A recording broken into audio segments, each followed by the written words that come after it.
Have you ever caught yourself thinking, oh, good grief, I am a hot mess. What can I use as an excuse? maybe the thought wasn't even that well formed, but more of a feeling of just, how do I justify my flaky behavior? Your energy is low, your brain is foggy, you're dropping balls, you're forgetting things. But at the same time, nothing concrete has really happened, so you feel like you're making up excuses. I had that exact thought this week, and then I realized something. This is real. Living with uncertainty is just as exhausting and disruptive as something happening, not just mentally, but physically too. And if you are living with fibromyalgia, the impact of that uncertainty is amplified. Hi, I'm your coach, Tami Stackelhouse, and this is episode 185. I want to be real with you guys right here. I had a whole different thing planned for today. In fact, this is the first episode of Fibromyalgia Awareness Month, and I had a whole thing planned for the month. Episodes that built on each other and worked with the articles that our coaches are writing for the Fibro Compass, and life just had other plans. So instead of forcing myself to follow the script, I am going to give you a peek at my real life. I'm just going to be real with you guys here today. I think there's some lessons that can come out of what I've been going through the last month or so. And I think sometimes that peek behind the curtain is a lot more valuable while it's happening than, after I get through the whole thing and then can show you the fully polished version of here's what happened, right? This is going to be the dirty version. So here we are, but responding to what life is sending our way instead of trying to push through. And I think that is kind of the first lesson, right? When life throws a curveball, we have to respond to it. We don't just push through. So at the beginning of this episode, you heard me share my story of thinking, oh, what can I use as an excuse? Let me tell you a little bit more about that. I was running a little bit late to teach one of my classes. I knew I was going to be hopping on Zoom a few minutes late, and I don't even know if I fully had the thought of what can I use as an excuse? But it was definitely that feeling. I'm feeling like, oh my gosh, I'm a hot mess. I've got to be the professional. I'm the teacher. I'm supposed to be there on time. And how can I explain this to my students, why I'm late? And in that thought of that word excuse, I realized, wait a minute, this isn't actually an excuse. This is a real thing that I'm going through. And I'm a real person. I'm human. I'm not superhuman. And something like this is going to affect me. Now, I'm not going to give you all the details yet. Those will come in a future episode because there is a lot of uncertainty right now. I don't have a lot of answers. And so I'm going to wait to tell you all the details when I actually do have answers. But I had I might as well just tell you. So here's the background. A few weeks ago, I had to go in for a breast biopsy. I had had some things showing up on a mammogram and they wanted to do a needle biopsy. I wasn't too worried. Like, I figured I'd go in, I'd come out, it'd be no big deal. However, after I left, it was sort of hanging over my head, right? What are the test results going to show? By the way, I have gotten those back, not cancer, but also not totally normal either. So now, instead of the test results hanging over my head, what's hanging over my head is they want to do an excision biopsy. That means a knife, not a needle. I will be honest with you, I am way more scared of that knife than I am of any results that they might find. The results are very unlikely to be anything to worry about. So I'm not really worried about that. Knife, on the other hand, is a little scarier. But regardless, it's the uncertainty. It's the fact that there's this thing hanging over my head that's not done yet. I don't have all the answers yet. I don't know if it's good news or if it's bad news. I don't know what date the surgery is going to be. There's just so much uncertainty. And it's like on a computer when you have too many programs open, too many browser tabs open. That uncertainty is taking part of my brain power. It is taking part of my energy, right? So as I was thinking, I can use this thing as an excuse. If I tell them about this, they'll understand and they won't think I'm just being a flake. But then the very next second, the other shoe drops and I realize, oh yeah, that's because this is a real thing, right? And I think one of the things that all of us do is that we underestimate the impact of something like uncertainty on our lives, right? It drains our brain power, like I said. For a lot of people, that uncertainty causes a lot of stress, and stress makes our fibro symptoms worse, right? Now, I am a playmaker, and by the way, if you don't know your fibromyalgia wellness style, go take the quiz. It'll be in the show notes here, but go take that quiz and what I'm about to say will make more sense to you. But as a playmaker, I don't really worry a whole lot. That's just not part of who I am. And if you are a playmaker or if you're a prevailer, depending on how close you are to the line, you probably don't worry that much either. Now, our perfectionists and our ponderers, you are worriers, right? And that's okay. We need people. I happen to be married to a ponderer, and it's good because he worries about things when I don't. And so it kind of makes us even. It gives us a correct amount of worrying if I don't and he worries a lot. But anyway, if you are a playmaker or a prevailer, you might find yourself not really worrying per se. And so it comes as a surprise that these moments of uncertainty are impacting your symptoms, causing that brain fog, maybe making you more tired, giving you a lower capacity for functioning, right?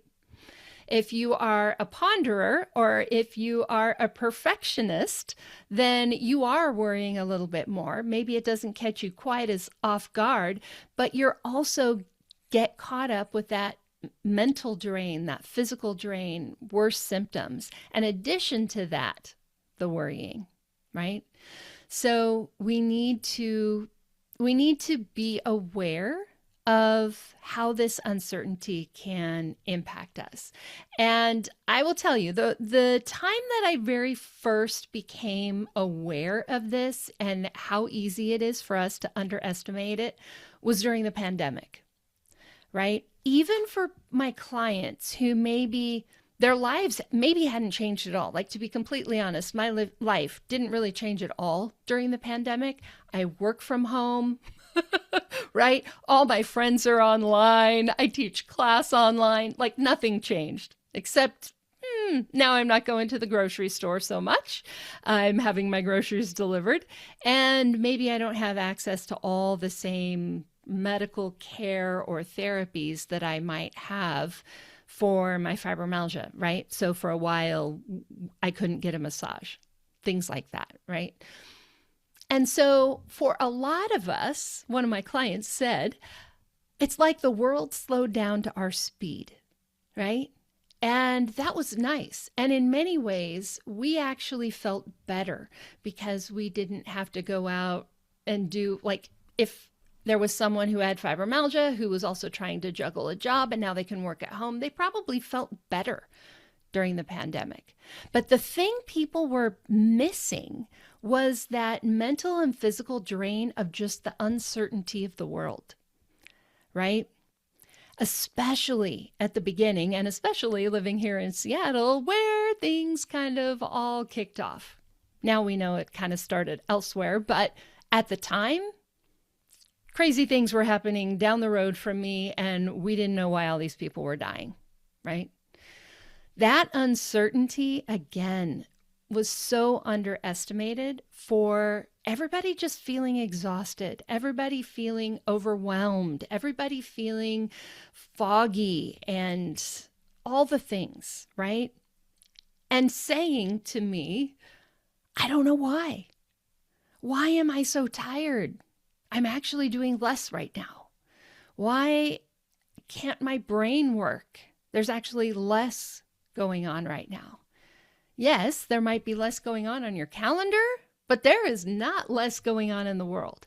So I think it's really important to remember that your body, your fibromyalgia, your brain, your emotions, your spirit, all of you is responding to uncertainty, not just responding to something happening, right? Something maybe happening is almost worse than something actually happening.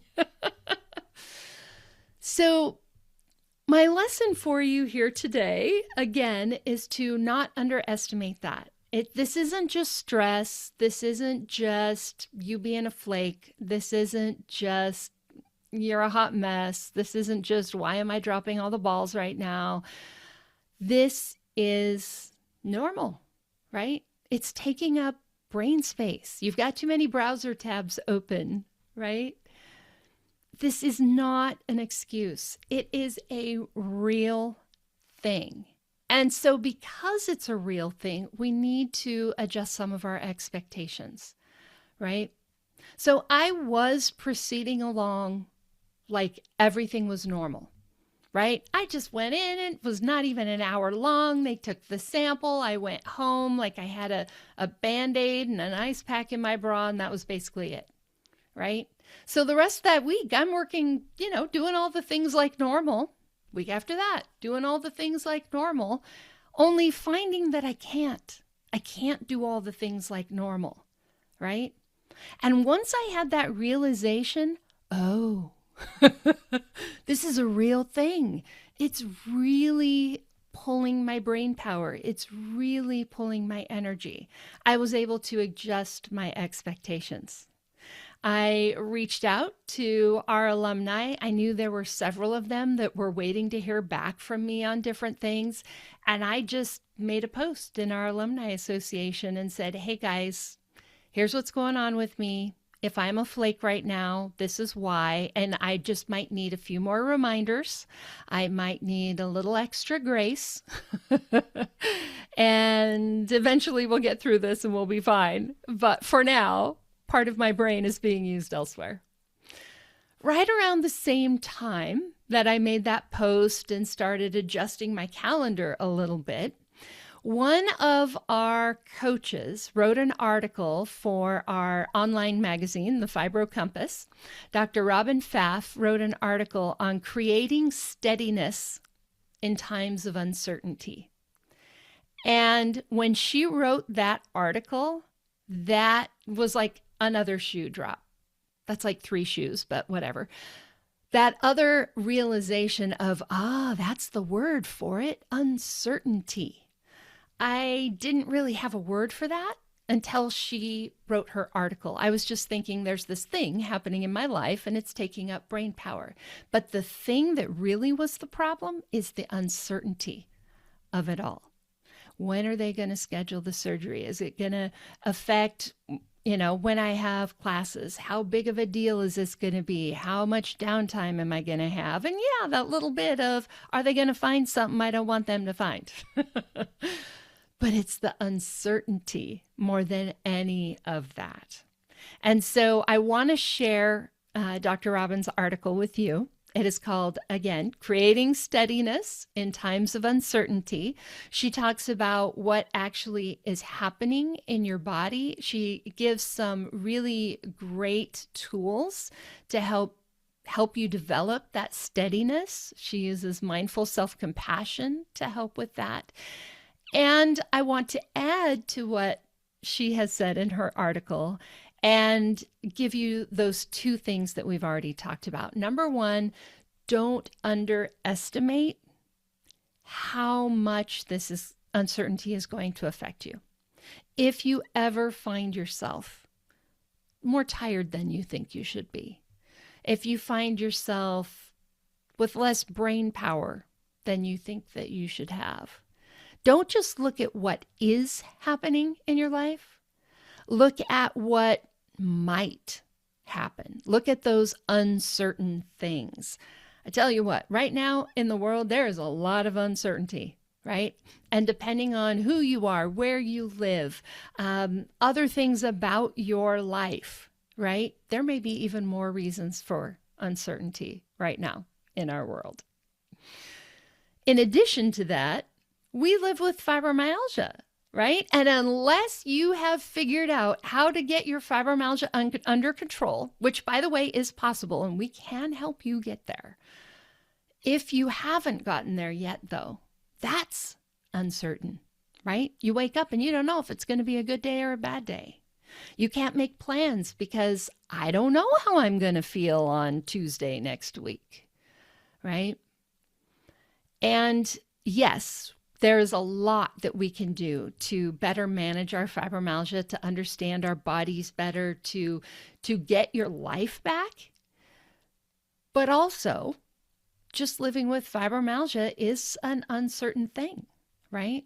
We respond differently to things. I got an email from a friend earlier today about how she was, she'd gotten a virus and was having trouble recovering from it. That is the kind of uncertainty that comes with fibromyalgia. Even if your fibromyalgia is completely under control, and I'm not saying it is, but even if it was, something like an illness or a car accident or extra stress in your life, that could change this whole picture immediately, right? So my fibromyalgia has actually been in remission for many years. And I want to be clear, that is actually a medical diagnosis from my doctor. That is not a word I chose. She told me my fibromyalgia has been in remission for many years. But you know what? Something could happen today and tomorrow it's not. I don't anticipate that, but it could happen. And so for some of you, particularly our perfectionists and our ponderers, you might find even that uncertainty sapping your brain power and sapping your energy. So that is the thing, right? It is giving it enough credit, right? The second thing that we've been talking about here is giving yourself that grace, right? Giving yourself flexibility, changing those expectations, and creating some calm inside yourself when there's uncertainty outside. And again, Dr. Robin gives you some really good tools in her article, which we will link to in today's show notes. I really consider her article to sort of be the other half of this episode. So make sure you go take a look at it. So as we wrap up, I want you to know that if you are feeling off, that makes sense, right? It doesn't mean you're failing. It does not mean you're a hot mess. It doesn't mean you're flaky. It just means there's something going on in your life beyond your control, right? It means you need to take extra good care of yourself, right? This is not the time to go out and do more. Dr. Robin talks about this in her article. I forget the word she uses for it, but basically we try to control our lives over functioning. That's what she called it. We try to control things, particularly our perfectionists. That's what perfectionists do. But all of us do that, right? It's just like me keeping on like everything's normal, holding all my classes like everything's normal. But instead, what I really needed to do, which is what I've done this past week, I'm recording this at the end of the week, and the whole first part of this week, I slept as much as I wanted to. I canceled all my plans. I rescheduled even a haircut so that I could do nothing, like truly do nothing, and just take care of myself, right? That is what we need in moments like this. We need to give ourselves that grace. We need to give ourselves permission. So if you're somebody who needs permission, I'm giving you permission right now. You have my permission to cancel plans, to sleep in, to go to bed early, to take a nap, to whatever it is you need to do. This is the time to give your body physical support. I am going to actually record an episode about this. I don't know when it'll happen, but I am going to record an episode about how I have physically helped myself prepare for this. There are very specific things I did, extra medications, extra supplements, extra chiropractor appointments, all kinds of different things I did. That'll be another episode. But give yourself permission to do that. If you need more, you need more, right? Treat yourself as if you broke your foot, right? And you need other people to take care of you because you're supposed to stay off that foot. Or treat yourself like you just had your appendix removed and you're supposed to kind of relax and lay low, right? Give yourself permission to take care of yourself the way that your body is asking for you to, all right? And no, you're not alone. I am going through this right now. You'll notice I'm in my comfy hoodie and just relaxing actually here on a Saturday. And I had this on my heart. And so I wanted to come in and share this with you while it was there. So as we wrap up, I don't know what the future holds, right? I don't even know what the future holds for this podcast, right? Like I fully plan on recording on our normal, regular, every other week schedule, right? I have episodes planned, but depending on how my body feels, you might pop in here someday and see a little announcement that says there's no episode today because I need that time. And that's okay. It's okay if you need it too. All right, I'm going to leave it there for today. I will see you back here when I see you back here. Meanwhile, I hope you come find me on social media because I am still watching that. I am still replying to comments and posting out there. And go take the Fibromyalgia Wellness Style quiz if you haven't done that yet. Knowing your Fibromyalgia Wellness Style can help make sense of how you respond to the things happening in your life. And definitely, go check out Dr. Robin's article, Creating Steadiness in Times of Uncertainty. That is on the Fibro Compass, which is just fibrocompass.com, but we will have a link in today's show notes too. Take good care of yourself, and I'll see you when I see you.